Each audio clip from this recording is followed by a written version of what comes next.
Hello, everyone. Welcome back to another episode of Simple English Space, your comfy corner to learn English through real conversations. I'm Anna. And I'm Bella. It's great to be here again with all of you. Today, we're talking about something very important for every English learner: how to speak English confidently. Yes, this is a big one. Many people know some English. Maybe they can read and write, but when it's time to speak, they get nervous. Oh, yes. I've been there too when I was learning another language. Sometimes you feel shy. You think, what if I make a mistake? What if they don't understand me? Exactly. And that fear can stop you from speaking at all. But here's the thing. The more you avoid speaking, the more difficult it becomes. So today, we're going to share tips, examples, and also a story about speaking English with confidence. Hopefully, after this episode, you'll feel ready to speak more. Anna, let's start with a question. Why do you think people feel nervous about speaking English? Good question. I think there are several reasons. First, people worry about making grammar mistakes.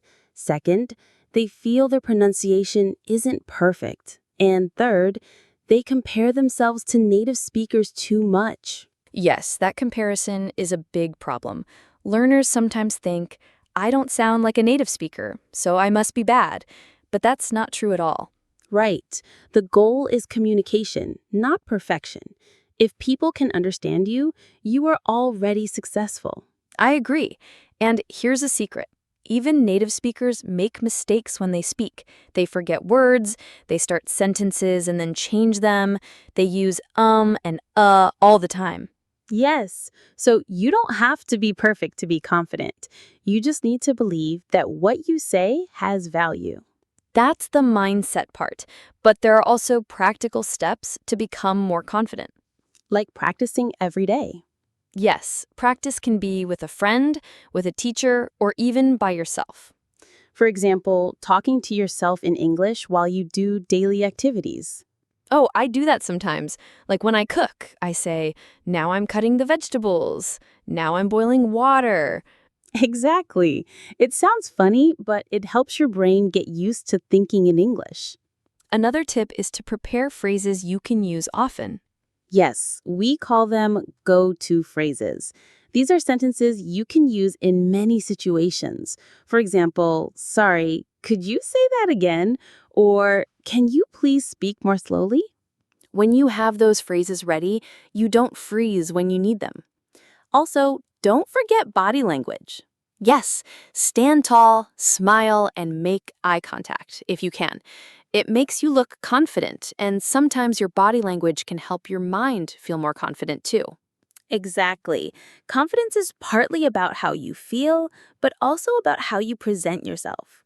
You know, Anna, I remember when I first moved to another country.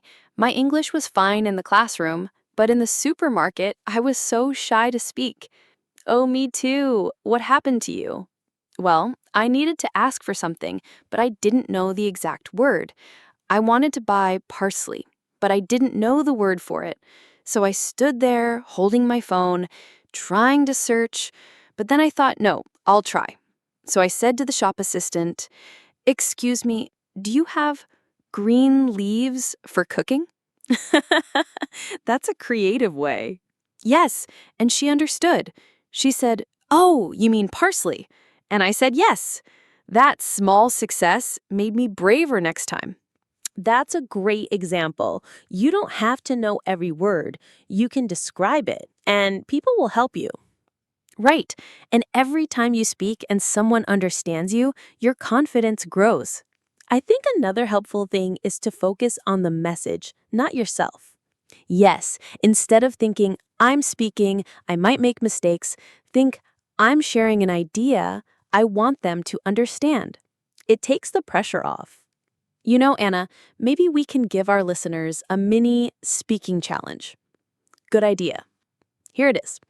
Today or tomorrow, say one full sentence in English to someone. It can be a shop assistant, a friend, a classmate, or even online. But it must be to a real person, not just practice alone. And don't worry about mistakes. The goal is to speak and be understood. Yes, and after you do it, give yourself a little reward, maybe a piece of chocolate or a high five to yourself. Yes, positive reinforcement works. Anna, I think later in this episode, we should share a story that shows how someone learns to be confident in speaking English. Yes, that's coming. But before that, let's talk about the role of listening in building speaking confidence. Ah, yes, listening is so important. When you listen a lot, you learn pronunciation, rhythm, and natural expressions. And you become less afraid because you're more familiar with how English sounds. For example, if you watch English movies or listen to podcasts regularly, your brain starts to feel the language. And you can imitate what you hear. Yes, shadowing is a good technique, listening to a sentence and repeating it immediately, trying to match the speed and intonation. It's like singing along with a song, but with speaking practice. Exactly. I think we also need to tell our listeners, don't wait until your English is perfect before you start speaking. Yes, because if you wait, you will never start. It's like waiting to swim until you feel 100% ready, but you only learn by jumping in the water. Yes, and maybe at first you splash around a bit, but soon you can swim. So, to our listeners, start now, even if you feel nervous. And remember, nervous is normal. Even professional speakers feel nervous sometimes. True. They just use the nervous energy to help them focus. Okay, Anna, I think this is a good moment to get into our story for today. Yes, let's do it. This story will show you how one person goes from being shy to speaking English confidently in real life. Hi, excuse me, are you Mr. Collins? Yes, I am. You must be Maya. Yes, nice to meet you. Nice to meet you too. How can I help you today? I I want to speak English better, but I'm shy. That's okay.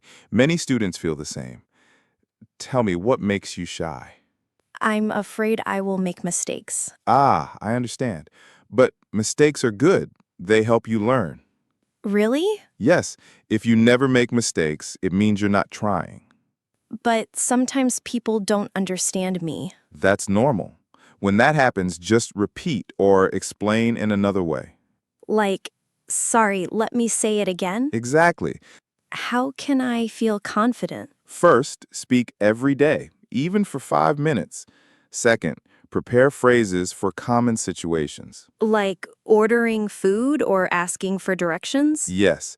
Third, remember that communication is more important than perfect grammar.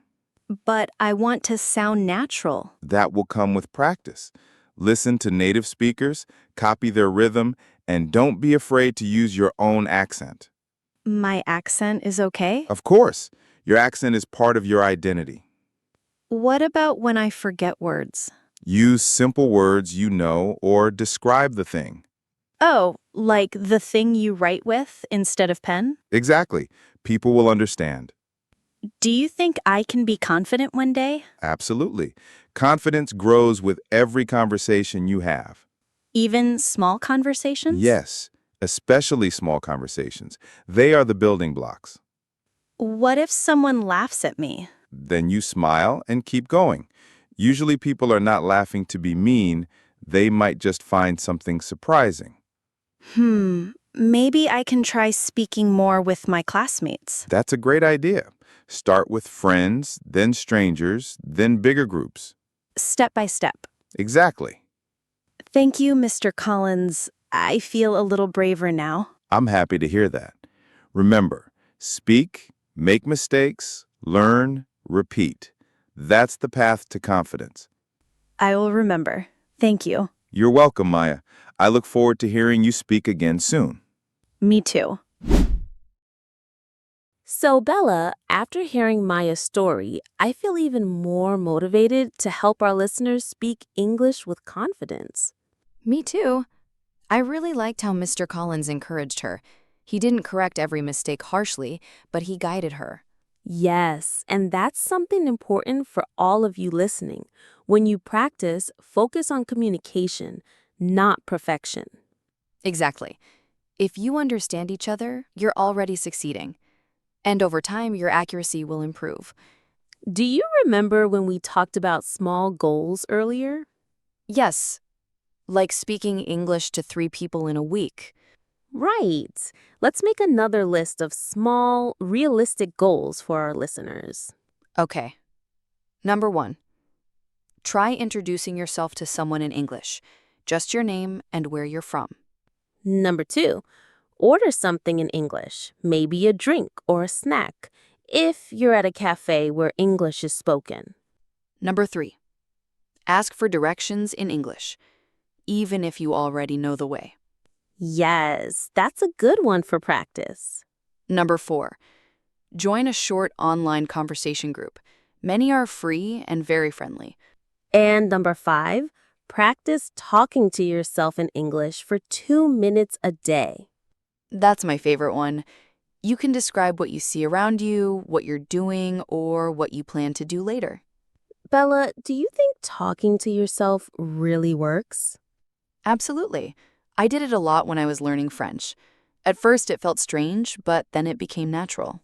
Yes, and it helps you get used to forming sentences without pressure from another person. That's true. And you can practice vocabulary you've just learned. Speaking of vocabulary, I think it's also good to learn phrases, not just single words. Exactly. For example, instead of only knowing the word confident, learn the phrase, I feel confident when, or I want to be more confident in. Yes, phrases are easier to use in real conversations. And they sound more natural. Okay, I want to share a quick confidence building trick. Ooh, I'm curious. Before speaking English, take a deep breath, smile, and remind yourself, I am learning and I'm getting better every time I try.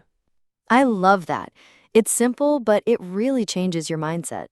Yes, and smiling actually helps your voice sound warmer and friendlier. I've noticed that too. And when the person you're talking to sees you smiling, they usually respond positively. Exactly. It makes the conversation feel more comfortable. Another tip, don't compare yourself to native speakers. Oh, yes, that's important. Compare yourself to your past self instead. Right. Think about what you could say 1 year ago versus what you can say now. That way, you see your progress and feel proud. Bella, I think another reason people lack confidence is fear of being judged. Yes, but here's the truth. Most people are not judging your grammar. They're happy you're trying to speak their language. Exactly. And some might even admire your effort.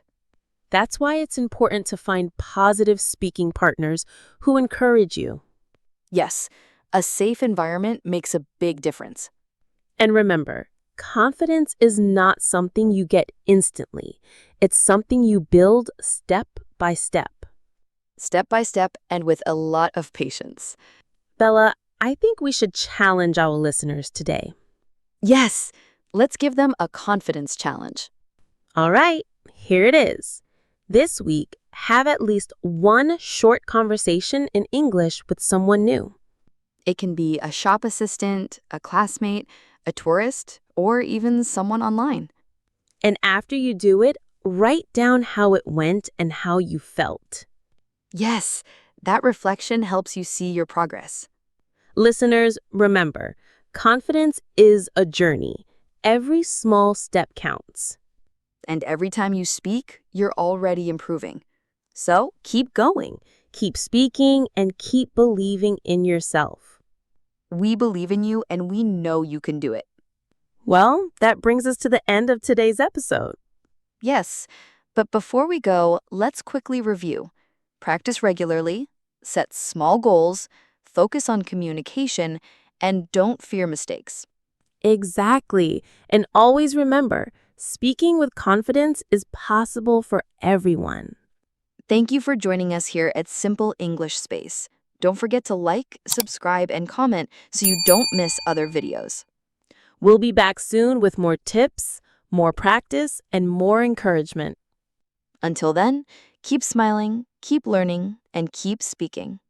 Bye for now.